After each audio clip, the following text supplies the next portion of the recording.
Hello everyone and welcome to our seminar series From Single to Mingle in just under 30 seconds, the how-tos in deciphering the dating code.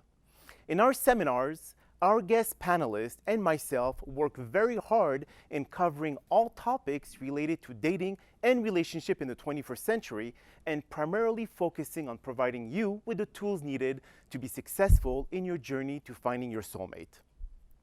Now, many of you probably came across my TV show, The Happiness Journey with Dr. Dan, where I invite guests from all walks of life to share their journeys in overcoming difficult challenges in their lives and managing to keep moving forward despite the odds.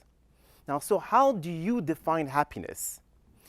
Now, we all have a different definition to what happiness means to us, individually speaking. Now, for some, it's a huge mention by the ocean, while others would prefer excellent health and longevity. Now, most of us also look for that special someone to spend their life with. Now, once you find that person, it takes time and effort and patience to keep the relationship joyful and long-lasting. Now, in all of our seminars, we cover different subjects that most find very challenging to overcome. It can be anything from online dating, sexual intimacy, proper manners when dating, and the list goes on and on. Now, our goal here today is to make your journey painless and very exciting. Now, I have invited special guests with extensive knowledge in the field of dating and relationship. They are here to share their expertise with us. Now, my name is Dr. Dan, and I am your host for today's seminar. I have a doctorate degree in organizational leadership and communication with a minor in quantum physics. I'm also a practicing therapist covering issues such as self-esteem, weight and anger management, and I also do marital and relationship counseling. I do individual and group therapy as well. Now, for more information, my contact information is at the below.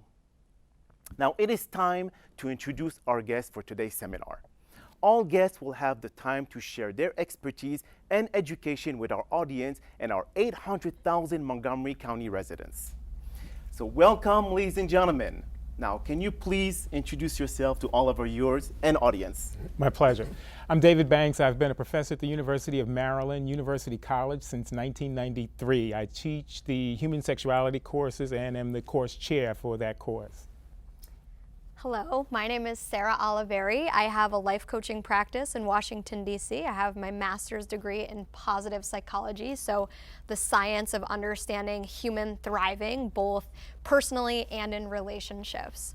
Excellent, thank you. Hi, I'm Bob Paff. I'm actually have it here if I can share. I'm the author of Communicating to Win and Life, Love, and Business. I approach this from a practical standpoint. I'm a communications strategist.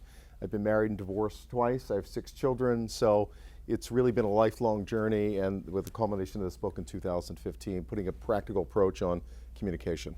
And I heard that your book is like, you know, Bestseller. all over the world. All over the world. Thank you. Excellent. Yep. Yes, I heard and I follow you on Facebook. Now, let's start with questions, and I know that a lot of the audience and the viewers would like to be able to hear your expertise. Now, the subject today, we're talking about why Mr. and Mrs. Nice Guy finish last. Okay, and I know a lot of people, they feel that when it comes to being nice, it's what people want. But we have the alpha male and the beta male, so we're going to cover that. Now, Sarah, the question goes for you. Why do you think it's just a theory that nice guy finish last, or is it something that is standard? I do think it's just a theory. It is not my experience that people that I know who are in relationships are with somebody who is not nice, right? So my philosophy is that nice guys do not finish last. And you know, I think the saying tends to lean towards guys, right? So I'll address that first. And my belief is that if you are upset because a woman decides that she does not that she doesn't want to be with you, right? Or that she's not attracted to you, that she's not interested in you, and you feel in some way resentful or angry or entitled to that relationship, then you're not a nice guy, right? Interesting, okay. So I do not think that nice guys finish last. So why are women attracted to bad boys? Well, I don't think that they are, right? Okay. There's some truth to that, right? I think, there's this great TED Talk where the woman says that the things that we demonstrate against during the day are the things that we are attracted to during the night, right? So I think there is some truth to that there's some allure to something that's different from us or something that seems sort of taboo. But I don't think that those relationships are deep and substantial. I think that there is sexual attraction there, right? And I think that there is curiosity and interest, but I don't think that that is what makes a fulfilling, long-lasting, deeply satisfying relationship. So I would say yes, men and women probably are allured by bad girls or bad guys, but I don't think that bad girls or bad guys are who men or women decide to dedicate their energy and their commitment and sort of a deep level of investment in the relationship with. I see. So ultimately the bad guys are losing also because people are only interested in superficial relationships with them. Interesting. Bob, you who are the communication expert, how do nice guys express themselves of what they want in a relationship? When they approach a woman, are they like hesitant to say, well, if I ask too much, she will be turned off? How do they approach the subject? Well, Dan, one of the first things I tell people is the most important person that you communicate with is yourself. And I don't know that we really do a very good job, first of all, of knowing what we want and how we feel. And then, so you've got to know that first before you can express it. Okay. Gandhi said this years ago, and I was happy to find out that he said it after I put it in my book. We live in fear. We live in fear of confrontation, we live in fear of rejection, we live in fear of embarrassment. So unless we know what we want, we can't articulate that. And so, but then we run the risk when we do know that, we're going to be rejected, we're going to be embarrassed, we're going to be put off, or we're going to deal with confrontation. And human nature is we don't want to feel all of those negative emotions. And so we really shut down and we never really express them. So what I would suggest people do, and listen, all the things that I tell people I practiced on myself. So the book is a transparent look at my life. I've gone through and I've made these mistakes. After my second marriage ended, I said, whoa, I got to stop. Groucho Marx said, I like cigars, but I take it out of my mouth every now and then. And so I needed to figure out, why do I keep doing this, these habits? And then you come in contact with, what do I want, how do I feel? And you have to find the way. I don't care if it's practicing in front of the mirror, saying what you want, how you feel, and articulating that, and it being okay. It's when we start making others responsible for things like our happiness that we run into problems. All you can say is, Dan, I really love it when you do this, or I need that from you. The 5 Love Languages is a great book. If you haven't heard of it, I recommend that to everybody. Know what you want, know what you need, and then practice articulating that. Interesting. I know that's going to be very interesting to everyone about the sex part. David, if we continue with Bob's question, when someone is a nice guy or a nice woman, how do they express themselves sexually? Sure. How do they say, you know what, do you think it's time for us, or am I too aggressive, am I not? How do they approach that? It depends. There are really 3 basic categories of folks when it comes to sexuality. There are those who, as Bob says, they know themselves. Those are what we call the sex positive people. They're very clear on what their attitudes are. They know what sexual practices they will or will not engage in. They're very clear, very definite. There are those individuals who are sex neutral, who most of the time know kind of sort of what they want. And this is where the vast majority of people in the United States are. And there are those areas that they don't know what they really want to do. And then there are those who are sex negative, who, as Sarah was commenting, really finish last because they aren't clear what they want most of the time, or they're not comfortable engaging in conversations about human sexuality. And so when you're dealing with individuals from one of these 3 groups, you have to be able to assess who they are and how you can best approach them to negotiate your sexual relationship. Is that related to love languages by Chapman? I mean, if someone knows how to, like, the open communication or or individuals that are like more expressive to what they want, but you have to really know the person long enough before you could broach that subject. Exactly. For example, love languages of affirmation, acts of service. You want to see what the individual is going to be responsive to, and you have to know yourself. Yes, primarily. Sarah, now I know that like the nice people or the nice women, they always, when they're too nice, they always end up in the friend zone. What is that kind of like thin line between both when it says like, I'm a nice person by nature, I don't want to be mean, I do not want to be aggressive, I do not want to be the alpha male, but yet if I'm like that, the woman might see me just as a friend. Right. How do you decipher, or how do you separate both? Right. So I think that there's a very small distinction. It's almost just a fine line, because I do think that the men who are most respectful of women do tend to interact with the women that they're attracted to more like friends, right? And less like an object of their affection or something for them to pursue or win over. But the difference between the people who get put in the friend zone, men or women, and the people who do not, is that the people who don't get put in the friend zone give indicators that they are attracted to you, right? So there's a difference between trying to win somebody over and just interacting with them as a friend in a way that makes them feel this person isn't interested in me, right? Or I don't feel like this person is attracted to me.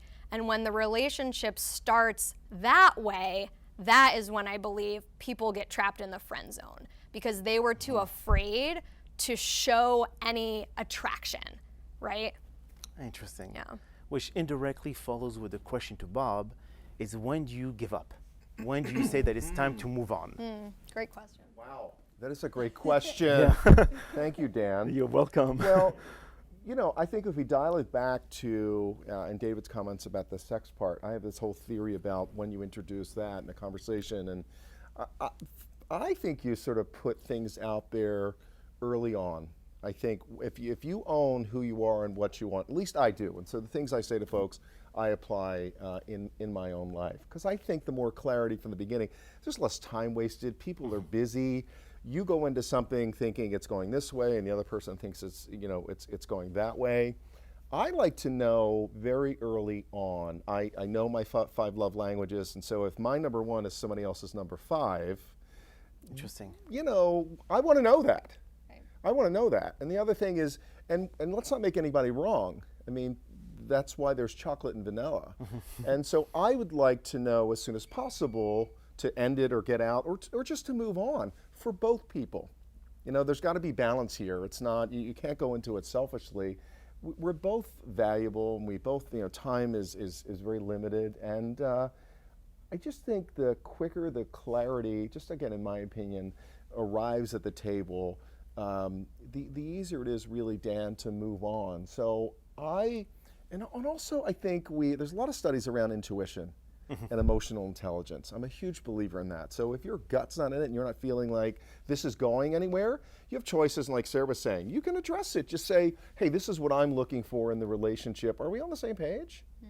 You know, I'm not there yet, or whatever. And then you have to decide whether or not you want to hang in there, or you say, listen, I'm looking for something different, or I wanted it to happen after the second date, or whatever it is. And then you need to make that personal determination. But again, it comes back to the authenticity, the integrity, and the articulation of really what it is that you're looking for. Wow, that's very interesting. In which actually this question bounces directly to David's next question. It's actually very like in good synergy. Now, when people are expressing themselves sexually and they want to have more of a series of one-night stands, okay, with whoever they meet, they will obviously not be that frank. They won't say, yeah, this is just a one-night deal, unless it's very clear for both subjects. How do they go and say, look, I just want this to be fun, and that's about it? Again, if you're dealing with somebody who's in a sex positive mode, then the conversation we're having, we've got a group of panelists here who are clearly sex positive, have no problem discussing these topics. That's not the majority of our audience. The majority of people are more sex neutral. They know some of the things that they enjoy. They're comfortable talking about some of the things that they enjoy, but they're not comfortable talking about everything. And so you've got to kind of assess what is going on. To use the love languages analogy, if their love languages words of affirmation, then telling them they're sexy is more likely to get you into the conversation about negotiating a sexual relationship than directly negotiating a sexual relationship, because they're sex neutral. But then act of service in that case, what would that be? If the person's love language is act of service, then you want to show them how sexy they are by giving them not just comments, but putting a rose on the bed. You're such a sexy person. Here's an act of service that shows you how sexy you are. Well, you got four other more languages to work with. Now, Sarah, when it comes to the whole idea of the nice guy and nice woman, and them actually, having very, very clear communication from the beginning. Now, how do you go and tell someone that, okay, this is what I'm looking for, this is what I want, especially after them they being burned from in the past relationship? Do you think it's a good approach from the first meeting to say, look, I have had some issues with relationship in the past.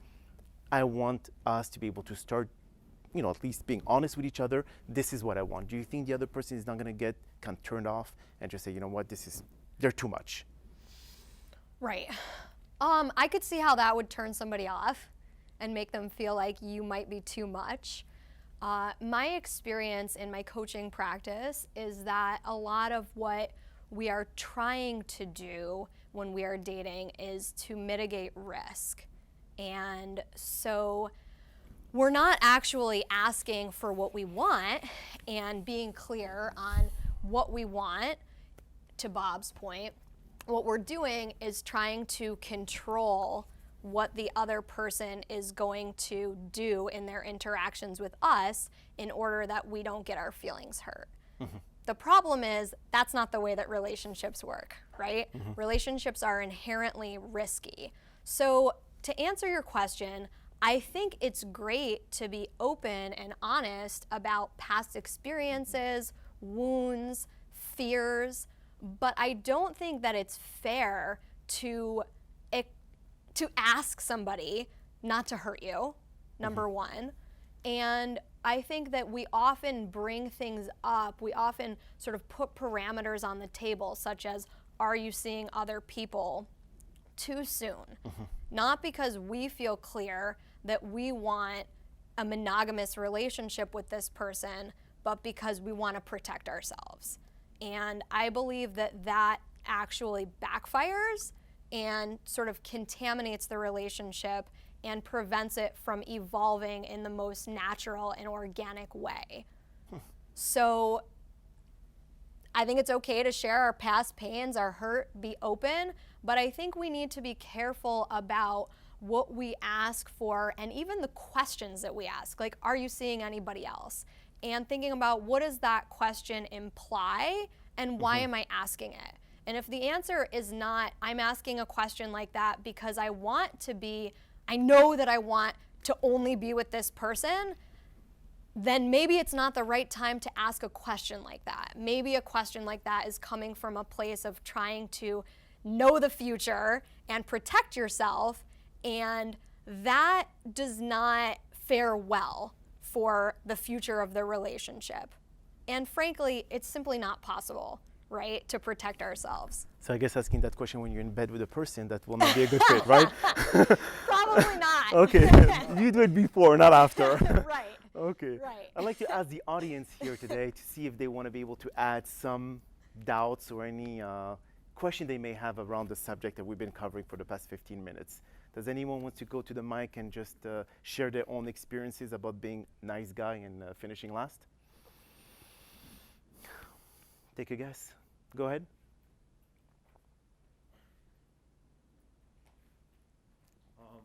What you were saying, not asking your potential partner about if they're exclusive or not, is offering whether you are, or telling them whether you are, is that sending a wrong message to them?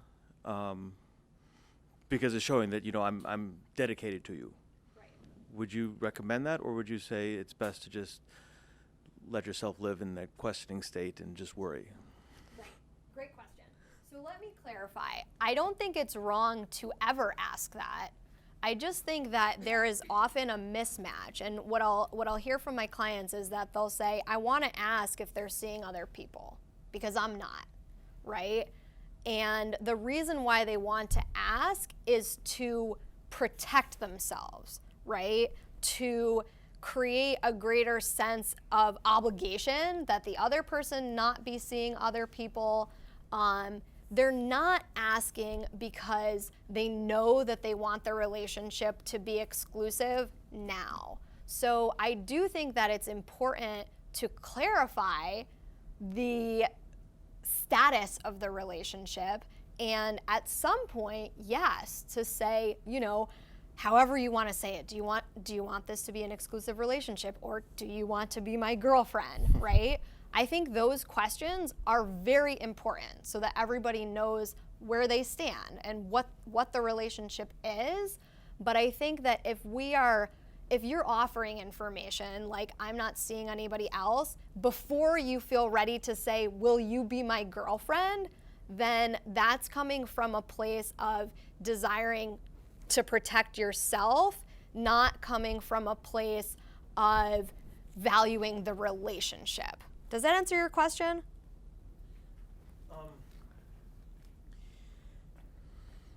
So it's not just from saying, just kind of like showing you where you are in your heart. Basically, you're not asking them to be exclusive, but you're saying, I know that basically I can't date more than one person at a time. It doesn't work for me. Right. And so just by sharing that, is that kind of saying, you don't want to send that expectation, but you're just at least trying to share where you stand. Right. But is like is that the right fair, message? Because you're articulating, it's what we've said, how you feel. And so I think you can qualify a little bit more saying, listen, I have no expectation. I just personally cannot date more than one person. Yeah. And so that gives them the chance to say, well, I want to date 10 people at a time. And then you have to figure out whether or not you want to go on. They figure out whether or not they go on. I really personally don't think you can divulge too much information. What I would suggest that you do is ask yourself why you need to know. Why you feel a certain way. But you're not saying you need to know. You're just saying this is where I stand. Yeah, but what I'm hearing you, what I think we're hearing you saying is you have a need to articulate to that person, Right. I'm not comfortable dating more than one person, right? Right? Yeah, correct. Well, therefore, I think you should say that. Right? I think you should say how you feel. I would say maybe. I would say to Bob's point that before saying that, you should get clear on why it's important to you to say that. Yeah. And if you genuinely feel that you want to say that, just, so the person knows how you are, how you function in dating relationships. You could even say, I just want you to know I'm the type of person that can only see one person at a time. I don't expect the same of you, but I'm enjoying what we're doing here, and it's totally fine if you're seeing other people, right? Yeah. But I think it's important to be honest if the reason for saying that is to try to create some sense of safety or to maybe implicitly control the other person's behavior. And you're the only one who knows that.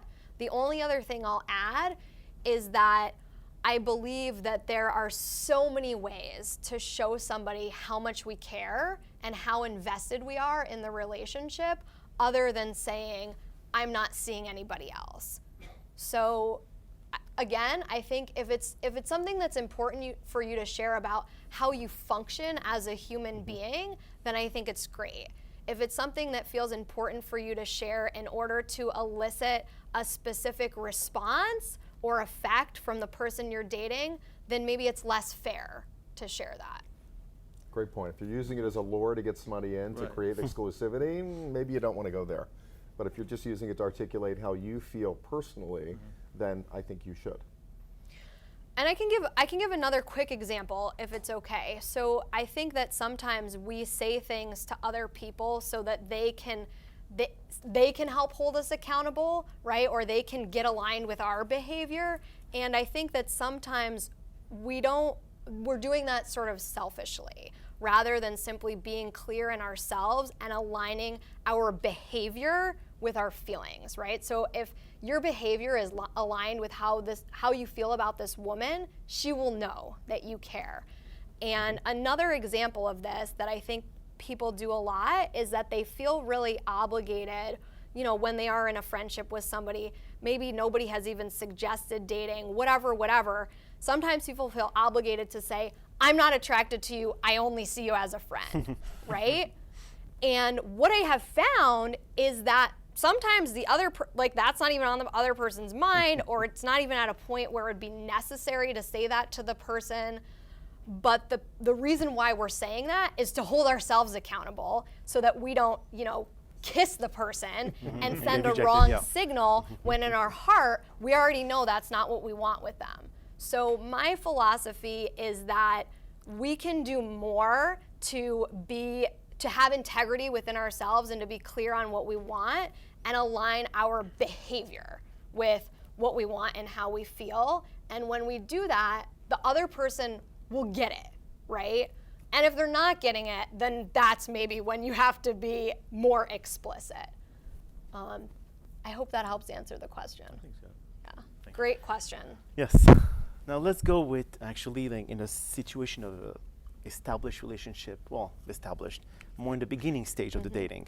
Nowadays, like people wait, I don't know how long before they end up in a sexual, the relationship. Now, David, the expert, when you are actually, sexually intimate with someone, how soon do you express yourself in the bedroom to say, I don't like this about what you do and I don't like that?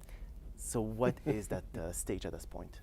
It depends. If the person is someone who is a survivor of some sort of sexual abuse or has other issues that have led them to a sex negative position, then you have to negotiate that very carefully because their self-esteem could be deeply affected and you could end up terminating a relationship that would have otherwise been successful. The majority of people, I believe, are in the sex neutral zone, in which case you can begin to negotiate these likes and dislikes very carefully by soliciting from them what they like and what they don't like, then sharing what you like and what you don't like. If indeed you've got panelists and individuals like us who are sex positive, you put it out there early on before you even get in the bedroom. I don't do X. Yes. I love to do Y.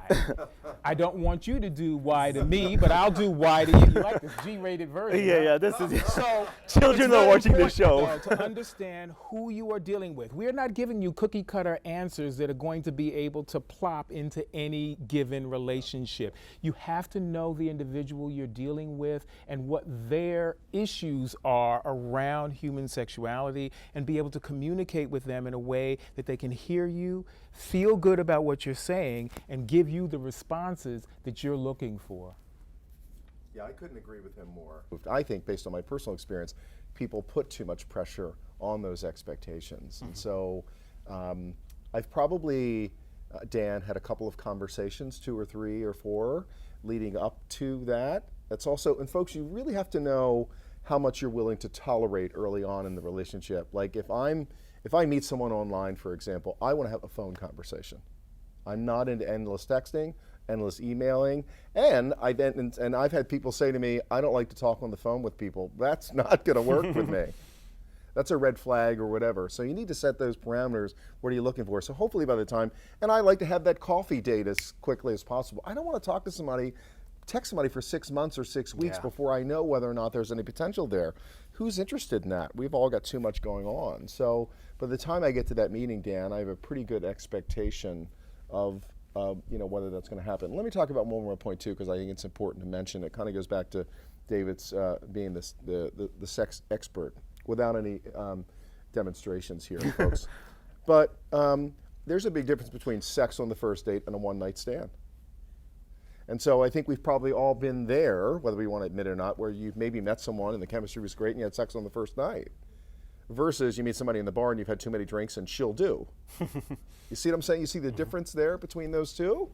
For me, that level of intimacy is extremely important. Now, if I'm going to sleep with somebody, it's because I'm obviously physically attracted to them, but I believe there's the potential for a relationship. So it's just a phone call the next day. Well, yeah, it's a phone call. It might be flowers on the door or whatever, but it's not like, just do that. That's the one-night stand. Like, let's just do, which I make no judgment. We're all adults. If people decide to get together and they both had enough to drink at the bar and they decide to do this, then go for it. Knock your socks off. But that's different than you have that emotional connection, you're feeling that physical chemistry, and you decide to do that. I would do that thinking that this is a person I'd like to get to know a little bit more, a little bit better. So basically, why waste your time? I mean, is it true where some people may interact for 3-4 months, whatever it is, and after that, when they do decide to have sexual intimacy, they're very disappointed, or they do get disappointed. So they think in their mind, I wasted 4 months of my life when I could have met someone else. Then how long do you, I mean, nowadays there's a lot of question to say, how long do you wait to really test the person to figure out, am I sexually, do we have sexual chemistry, or is it just mental chemistry? David. Again, for somebody who's sex negative, or for the majority of people who are sex neutral, it's not going to be that easy. They may need foreplay in the form of 4 months of texts. They may need some phone conversations, and they are going to be able to go through that process and have a lifelong, very successful relationship, because that's who they are. They're not somebody who would date any of these panelists, including myself, but that is the majority of individuals that you will find in our society. Particularly if we look at gender differences, women are going to be much more decisive and much more engaged in that process of getting to know this potential partner, particularly if they're talking about having children. Dan said he has 6 children, and Sarah and I don't have any, but there's a whole nother variable that comes in. If you're looking for a partner with whom you're going to have children, that process is a very deliberate one, and they don't want to do a one date and I'll assess you and make a determination whether we proceed. They may want to do some texts, some emails, some phone calls prior to getting a face-to-face, and that's very acceptable, and that's their process, and we have to honor individual processes in the realm of human sexuality. Beautiful. Anyone here in the audience? I mean, we have covered a lot of subject. Please come on down. You're the next question. Yeah. This is probably going to put a damper on the whole conversation after I say this. But I'm one of those people, I'm confused between sex neutral and sex negative. I'm probably sex negative because I've been celibate for a long time. And so I want to know, when you go out on a date, how soon should you tell them, or what process in the dating process should you say that I'm celibate and I plan on staying that way until I find somebody who's, deeply special or whatever? Before you get to that first date, most definitely, that is something to be honored and cherished, because you know who you are. Again, sex positive people know who they are, and they're comfortable sharing that information. You're sex negative if you don't know who you are. Okay. So sex positive people will come out and say, I am celibate for very good reasons that are personal to me, and if you are interested in getting to know me, you will find out what those reasons are over a period of time, as I am ready to share with you what those reasons are. That's good. I like that. Yeah. But that's who you are. I'm just mirroring back who you are. Yes, I like that. Okay. My second question is, this is to, Bob. Bob. Okay, I've gone back and forth many times. I'm the nice girl. And I've gone back and forth with, I've dated guys. I usually attract alpha males. And then I feel like I'm a nice girl. So then they end up breaking up with me. And then they'll get this, this shaking her head, all this and stuff. And I'm like, but that's not me. So then I try to be, I say, okay, maybe I should be more, hey, all this. And then, and so I've tried that balance, and I'm just like, I'm just really frustrated because, I want to be myself, but then I see the other women that they end up getting with or marrying, and they're all, like that, so. But they're settling, you mean, or they just kind of like do not express themselves the way they're supposed to because of the alpha male? Well, no, I'm saying that after they break up with me, they seem to get this more cattier girl. Oh, okay. Well, I think, and let me kind of go back to David's point. I'm curious, because you talked about your celibacy, right? And I loved his word honor. And we do need to honor whatever and however people feel. Did you see yourself, and based on his definitions, as sexually negative because you're celibate? Did you connect the two? I thought you did. Yeah. And I love that I thought that you did.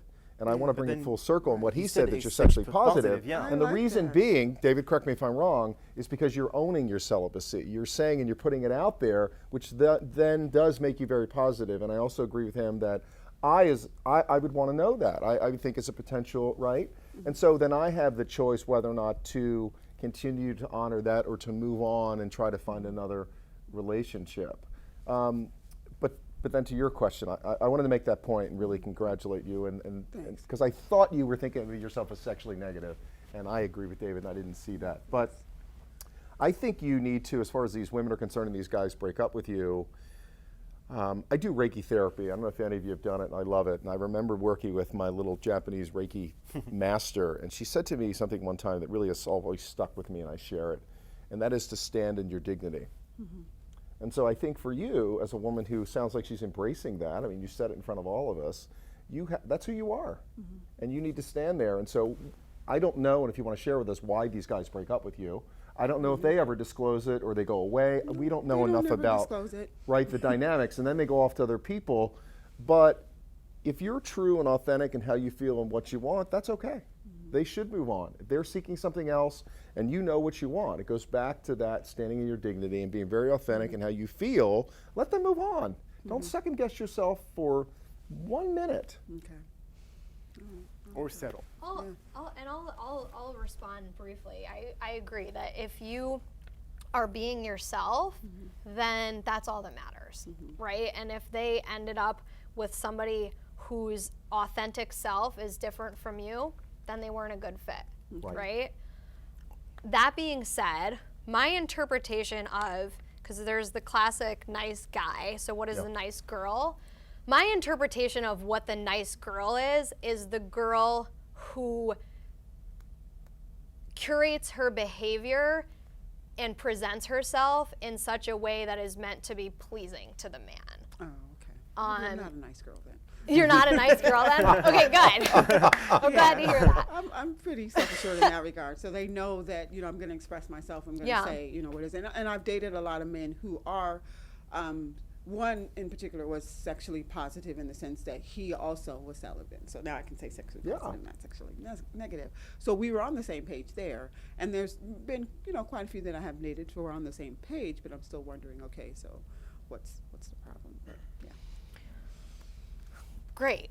Well, then this doesn't apply to you, but I'll still say it anyways, which is that I think a lot of women do fall into the trap of trying to be nice and, laugh at the guy's jokes and make sure that they don't say the wrong thing to sort of scare the guy away, make sure that they're caretaking, that when they show up at the date, they look a certain way. And from a very young age, you guys have all seen Good Will Hunting.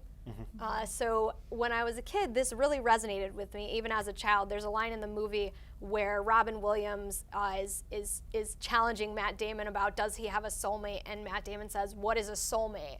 And Robin Williams says, somebody who challenges you. And that always really resonated with me.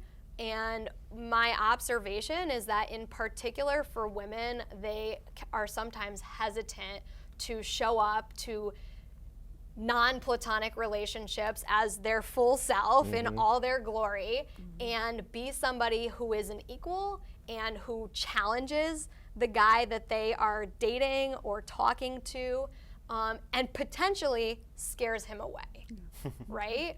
But I think that ultimately men are turned off when they feel that a woman is monitoring or sort of creating her behavior in a way that is designed to please him or not scare him away, because it doesn't feel genuine, right? The connection just doesn't click in the same way. So I think my feeling about why nice girls maybe don't get the outcome that they're looking for is because they're not totally being themselves and they're worried about scaring the guy away. And I think like the surest way to scare the guy away is to be worried about scaring the guy away.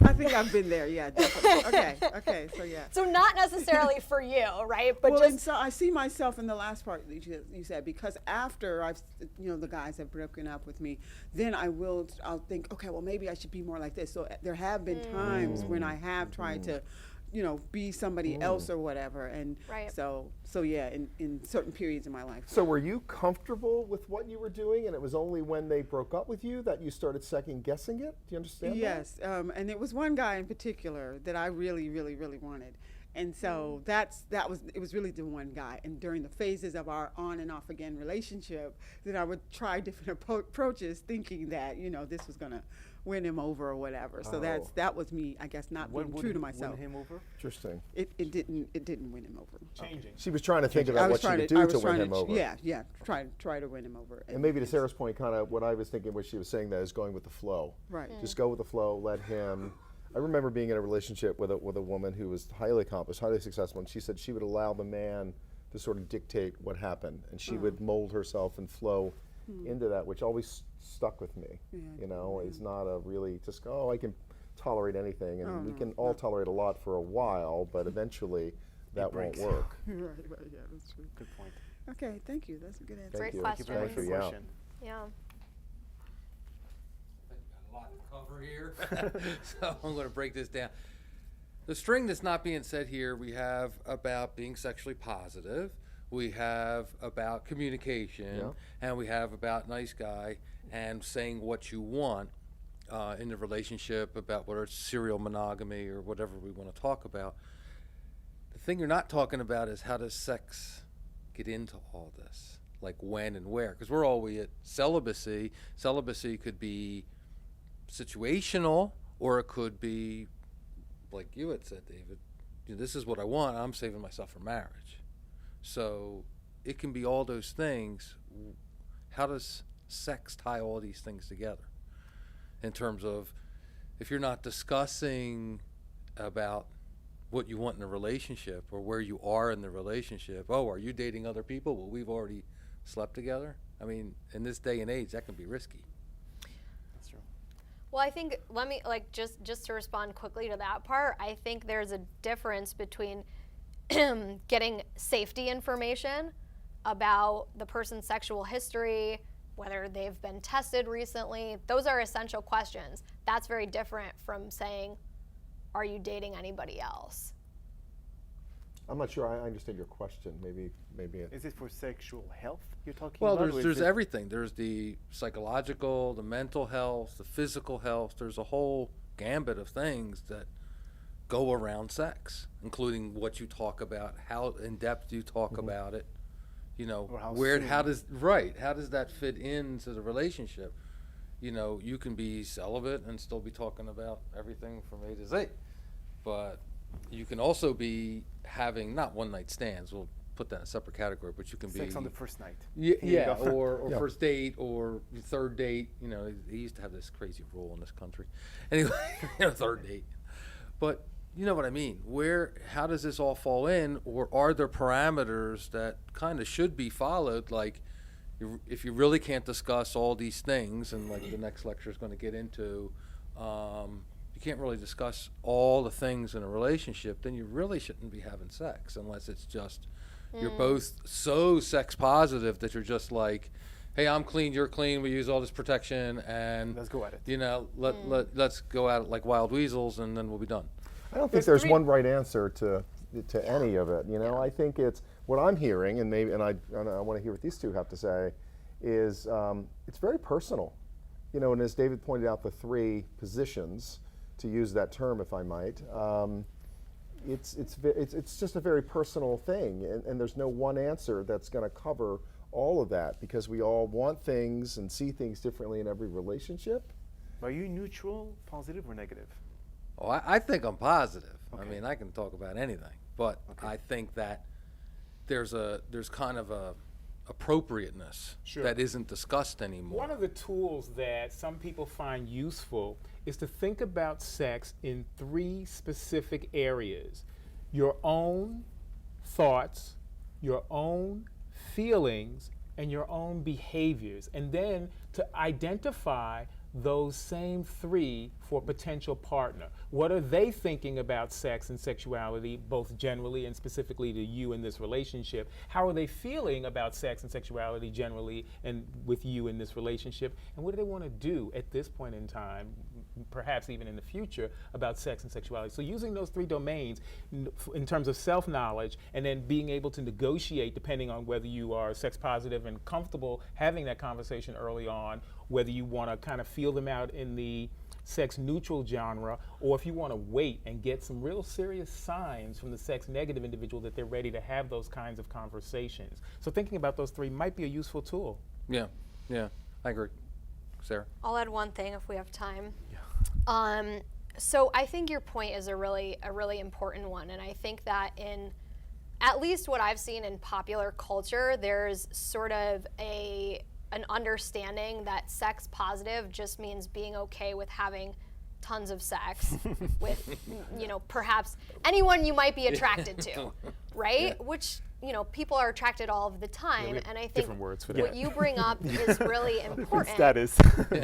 in making the distinction that that's not what sex positive means. Sex positive means getting clear on what type of sexual interactions you learn make you feel most comfortable, most authentic, most healthy, most connected, the ones that feel good during and after, right? That there's no negative aftermath. And to your point, I agree that there is, for maybe not everyone, but for a lot of people, that perhaps what is ultimately healthiest for some of us is to engage sexually only with people who we have a certain level of connectedness with. And people learn that, right, by trial and error, right? But I was having a really good conversation with a female client the other day about, with women, because there's a lot of social conditioning with women, if you sleep with somebody who you're not in a relationship with, are you a slut? Is that bad? Should you see yourself negatively, etc.? And so then if that happens and there's negative feelings after, part of those feelings might be coming from socialization and our ideas about how we should and shouldn't engage sexually as females.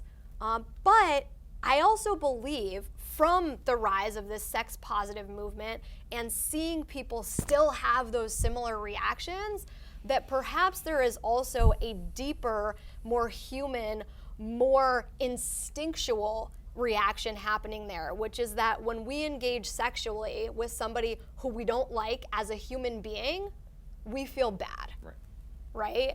And so that is something to be aware of and to make our choices sexually accordingly. And I think that is sex positive. And to your point, I think that's such an important part of not just showing up to dating with like the monkey mind, this is what's gonna feel good in the moment, but thinking about our values and how we're gonna feel long term, So, yeah. That's excellent answer. Well, thank you so much, Sarah. Okay, I had some questions, and Dr. Dan had asked at the beginning about anybody who had bad experience with being a nice guy. I had a bad experience less than a month ago with a woman that we were all friends, we were surrounded by friends, things like that. We're at the beach, we're having a good time, and took things and twisted them around and said, I was trying to get her drunk, and I was trying to do this, and I was going to do that, instead of her just saying, we're just friends and don't whatever. But it turned out she had daddy issues. So it was a big, You covered that, huh? So it was run away, literally. And I wasn't trying to do any of that. But there are experiences where people can get, mixed signals, especially when you're around friends. You have friends in common. You're not really trying. A guy's not really trying to be a nice guy. He's just, these are my friends. You know them. We have friends in common. We're all trying to be together and do things so things can be private. I was not trying to do what's called approval-seeking behavior. And that's where I think we get into this whole nice person syndrome of getting put in the friend zone because it's approval seeking behavior. Now, one of the things is there's being a nice person, and then there's being the, friend zone type of nice, to me anyway. And where that line of distinction, I think, comes in, besides the approval seeking behavior, is too much too soon. Just not being too available, being too there. That's where we get into the bad boy syndrome. They'll talk to a woman for 3 to 5 minutes, and then, oh, I got somebody else, or I got to go over here, or I got to go see my friends, or something like that. Where some other people just hang and be with the girl, and hey, how's it going? Let's go do this, let's go do that. So there is a tendency of, I don't know if it's more with women than it is men, but there is a tendency to go towards or be attracted to things you can't have. So if it's too available, we all have this kind of cognizant thing that goes in the back of our heads that it's too available, so we don't want it. We want the person that looks more interesting because they're not available. And I think this happens overall, so I wanted to get some feedback. Yeah, but then again, does it go into the case of depending on that person? So if, let's say, someone is not available, can you depend on them if you want to have a long-lasting relationship? But then you get to that. You get to that once you're in a relationship, or about, and maybe that's something you discussed about going into a relationship. But this is about meeting, greeting, dating, getting into those things early on, about why, especially women, tend to be attracted to jerks or bad boys, because they're like, blah, blah, blah, see ya. And so there's that kind of pullback of, let's not have too much rapport, and I've got other things going on in my life. Well, what's he got going on? What else? I don't know if you can quantify it that way. I mean, I think, and let's not underestimate the value of chemistry. I think if there's something we want out of it, that person or whatever, we probably tend to tolerate more. If there's no engagement whatsoever, then you're not going to. Again, I'm speaking from a personal perspective. I might put up with even bad behavior, or I can think, I'll give you an example. I think examples are very valuable. I remember going out with somebody who was very attractive, there was a lot of chemistry, and I showed up and I was 15 minutes late for the date. And I knocked on the door and she said, "You have to leave." And I said, "What?" "Yeah, you have to leave. You're late." And it wasn't like, "Are you okay? Or are you this? Or are you that?" Or whatever. And as we went on in the relationship, I'll make a very long story short, I discovered that there were abandonment issues in her. She had daddy issues. And so what happened, and I had this sort of need to know that it wasn't Mommy me. issues. Yeah. So it was that 15 minutes said to her, he's not coming. He's not showing up. And so, but yet I stayed engaged. But that could also be a boundary for her. A boundary could be, well, why didn't you text me if you were Of course it was. being It was an unresolved issue, but my point being, to your comment is, I think we tolerate more and accept more if there's some skin in that game. Like, I was interested in this woman for other reasons, and that in itself wasn't a deal killer. If that wasn't there, and because if I was on the fence anyway and that happened, I might have said, she's a nut. Were you turned off? I thought it was peculiar. I wasn't turned off, but that's a great qualifier. Yeah. Sorry, you want to say something? I think that only happens that we are drawn to people who we can't have, or who show disinterest in us, if we are engaging in the relationship, whether male or female, to gain validation, not to gain partnership, companionship, connection. Because the natural state of being, right, is to value yourself. And so if you value yourself, then there will be nothing more attractive than somebody who also values you, right? Right, but too much too soon. So the too much too soon is the same, it's the other person is seeking your validation. For approval, right. Your so approval. Either way, whether it be the man or the woman, it's, spend 5 minutes. I've had experiences like Bob has had where women want to talk to me on the phone, and I will for a brief period, but that can be a negative that puts them off to actually setting up a coffee date. Like, okay, well, yeah, blah, blah, blah, but, I don't want to spend 2 hours on the phone talking about the moon, the earth, and the sun. So you want to get to that face-to-face meeting, and sometimes it's a way of putting you off and trying to qualify you rather than, well, let's, you got to have the face to They want to make face. sure that you're not a scammer either, like from Nigeria, and telling them, there's so many dating scams out there, and that's the big problem. Yeah, yeah. And they want to. And when you were telling me actually, Bob, that the conversation that some of them wants to talk on the phone to make sure that you're real, to make sure that you don't have Well, the those Nigerian catfishing. accents and all that, huh? The catfishing, but now there's software that you can catch catfish. Well, here you go. Yeah. I've So heard of then, that expression Yeah. until so recently. yeah, it's incredible. I mean, I'm What learning is more things than you guys are. Yeah. So no, but you got to be very careful with what's going on online, and that's why maybe the fact of to see if your profile and what you're talking about is in sync. If you're building a comports. profile that is totally false, and then they ask you a question about, hey, was your trip in Australia? Which trip in Australia? Yeah. Well, that was in your profile.